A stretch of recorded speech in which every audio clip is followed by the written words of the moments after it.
This is Sybert signing in to Tiberium Wars with a bit of a tournament game on Tournament Tower. I do believe this is from a tournament, but I'm not actually sure which one. And we are going to be having bike-RUsh as the red nod in the top left side. And this is Tiberium Wars, so there's no fancy sub-factions unlike Kane's Wrath and Aoenian, a player that I don't think we have seen in quite a long while, but a player who has been around for quite a while nonetheless. Both of these players going to be opening up, most likely with very similar openers.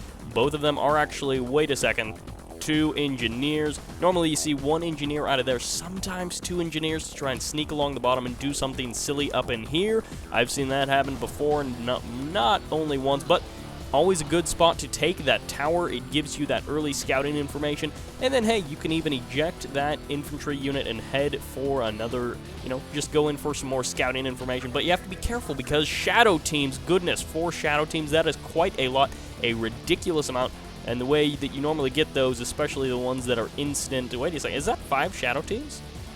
That is 5 shadow teams, so building the secret shrine, calling in the support power, and then I believe you get 1 for selling off the secret shrine, building 2 out of your barracks, and then that gets you 5 shadow teams, which they should be able to do a fair amount of damage, so Aoenian could be in some serious hurt if he is not careful, and right there, the war factory does in fact go down, so that's 2 grand down the drain for Aoenian, so he's already off to a bad start. He was able to grab that middle ground, he was able to grab his Tiberium spike, and whatever happened to that engineer?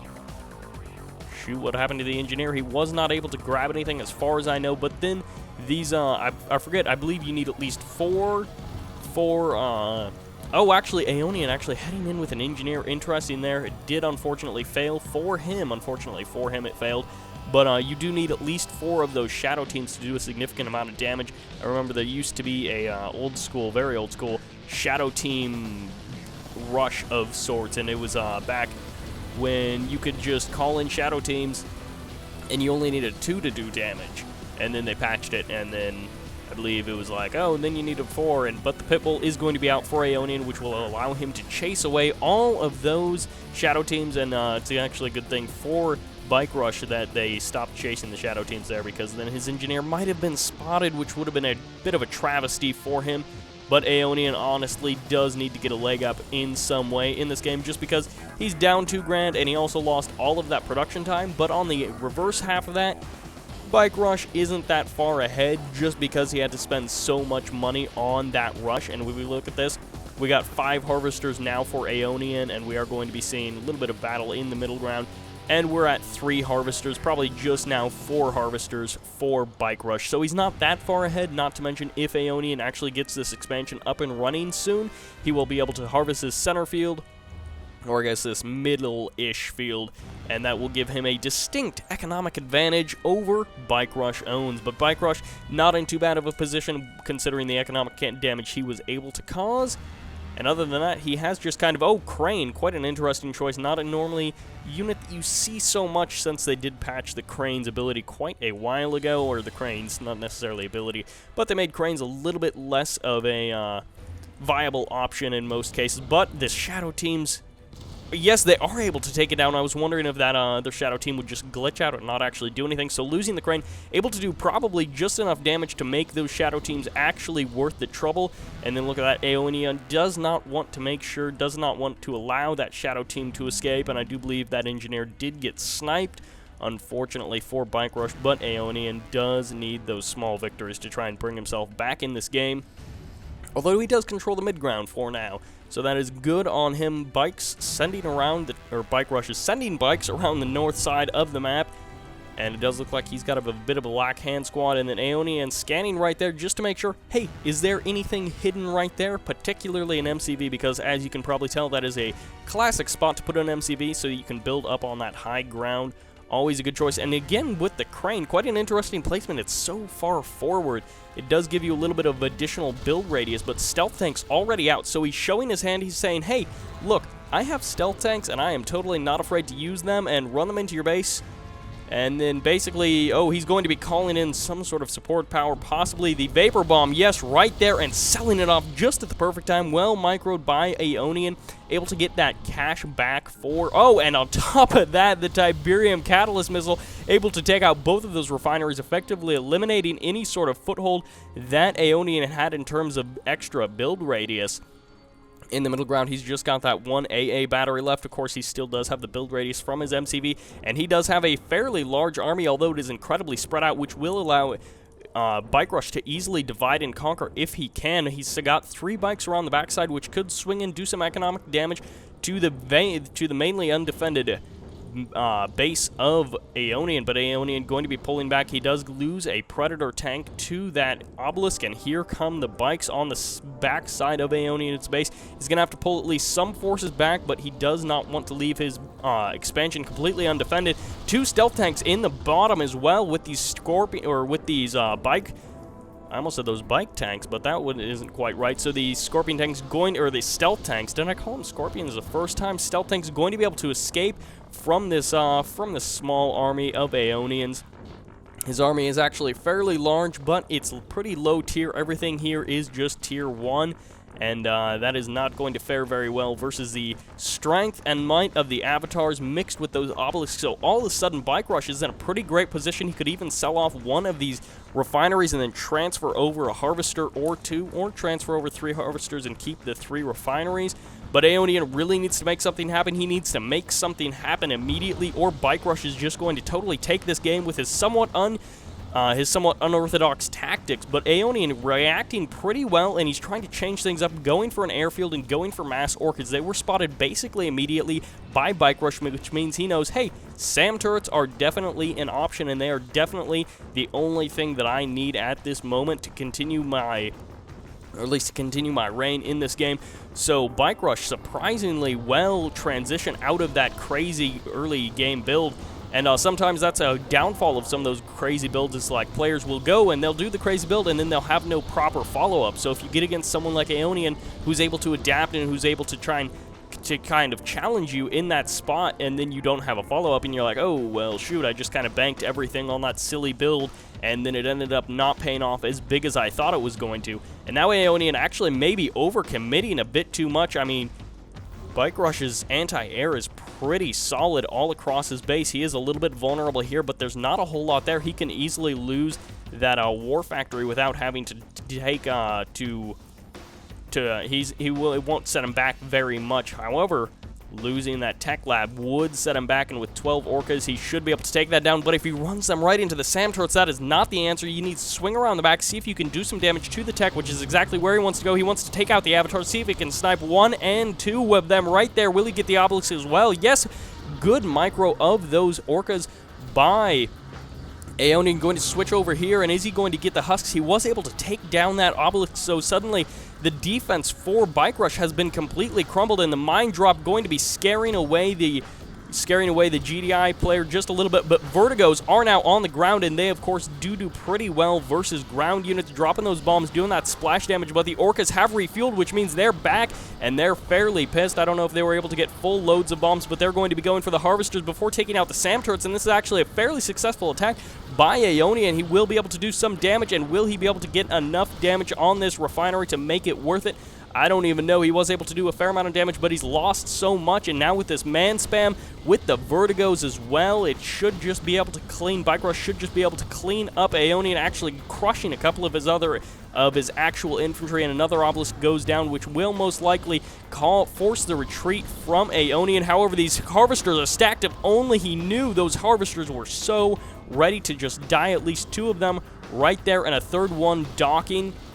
So this game started out heavily looking like it was in bike-RUsh's favor. However, it is currently changed, and I really have no idea who is going to win. Aoenian has shown us pretty solid play. However, bike-RUsh is simply not out of it yet, and even with these Vertigos taking some damage, they are still 4 strong, and they are refueling, going to get some repairs as well, and even going to be calling in Seed Crystal Tiberium, I'm guessing. Yeah, right there. Actually lagging out my computer quite oddly, and one more orca does go down. I have no idea how Aoenian has been able to produce this many orcas and still rebuild his army. He just somehow, his macro is just that good.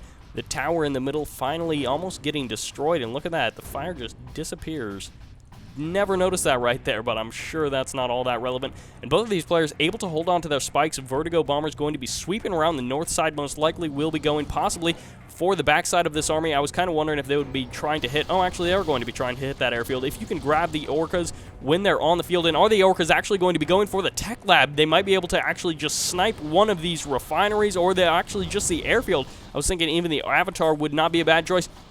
But the SAM turrets cannot save you now, and now the tech has been spotted, but instead going for the power plants. He does not have enough to finish it off. Should have microed a little bit better. He would have been able to, oh, not able to, or he was able to power micro effectively, and going to be taking out that Tiberium, goodness, I don't even know what it's called anymore, the Tiberium Control Center or something, but wasn't able to go for the tech lab, didn't micro well enough to go for another power plant. He might have been able to split up his Orca missiles if he would have had the micro, but he just didn't have the time at that moment, and there the Orcas go. They don't have anywhere to land, losing all of those buildings while we are away watching the Orca strike, and he just barely gets the airfield down. And of course, if aircraft don't have somewhere to land and they're out of ammunition, they will just take damage until they die, or you rebuild your airfield, or you know, whatever particular building it is for your faction.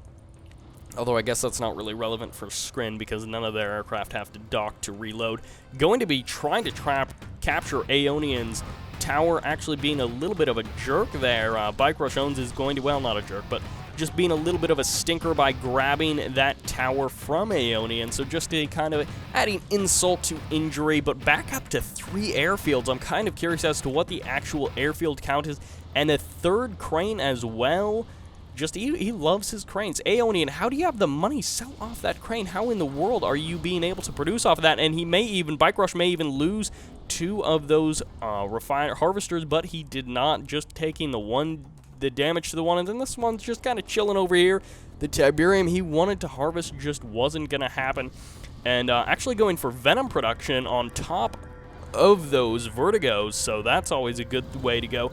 And a single Black Hand squad going to be swinging around the bottom side, able to clear out those garrisons, but no match for that Harvester. So the might of the Harvester, which Harvester kind of a humble unit in what you would normally think, but then you can watch them in many replays be used to great effect, just doing all sorts of things, killing units, running over infantry, and just, you know, sometimes they're used as a distraction. They just do all sorts of stuff. So never underestimate units, I guess is what I'm saying. And stealth tanks revealing themselves probably on accident as they run over that squad, and they're actually going to be spotted again by that infantry squad. If you didn't know, I believe you just have to be close proximity with infantry to stealth units, and it will reveal that they're there if they can crush infantry.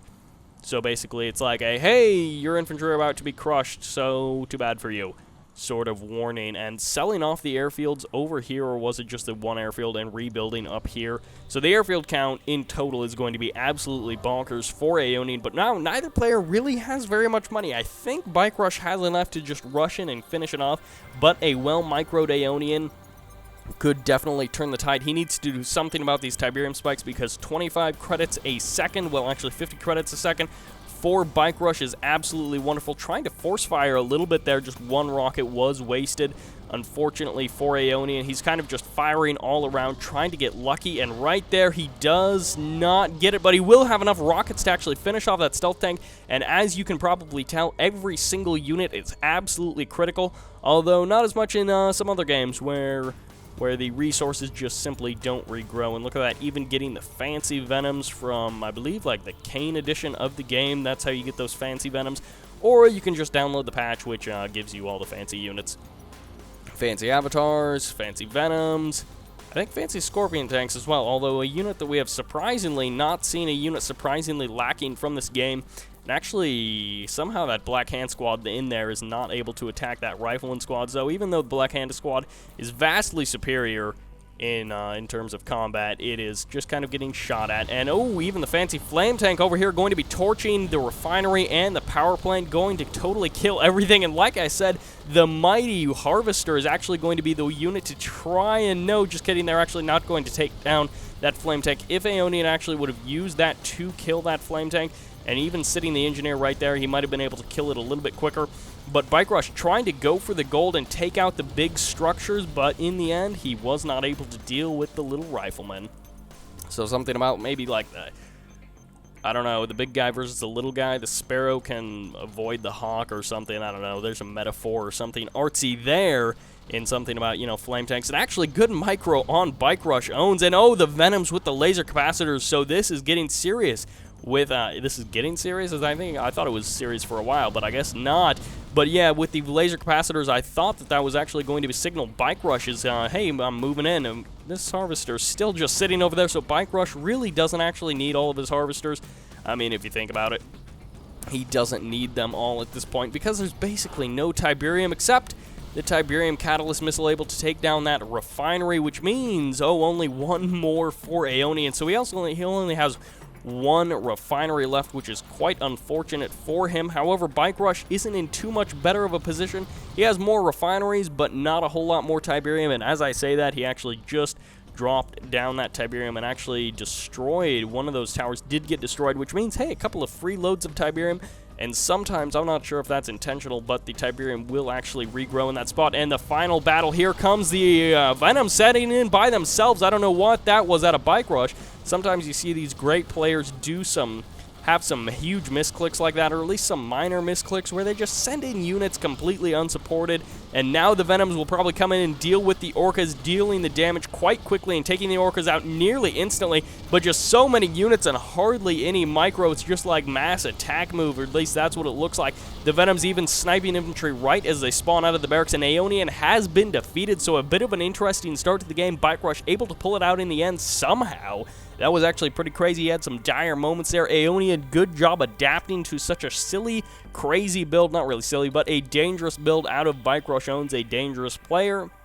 And quite recently, an expert in both Kane's Wrath and Tiberium Wars. Well, he's been an expert in Tiberium Wars for, I believe, quite a while, but recently gained that expert status on GameReplays.org in Kane's Wrath. So, I hope you enjoyed this, and man, look at that unit kill-to-death ratio discrepancy. Quite a big one, but not the biggest we've ever seen in terms of unit kill-to-death ratio discrepancies, and a total of only about 10,000 credits of difference going to bike-RUsh+ownz, able to pull ahead in the last game, in the last few minutes. So that's exactly how Aoenian was able to outperform bike-RUsh in some of those battles, and this is going to be Sybert signing out.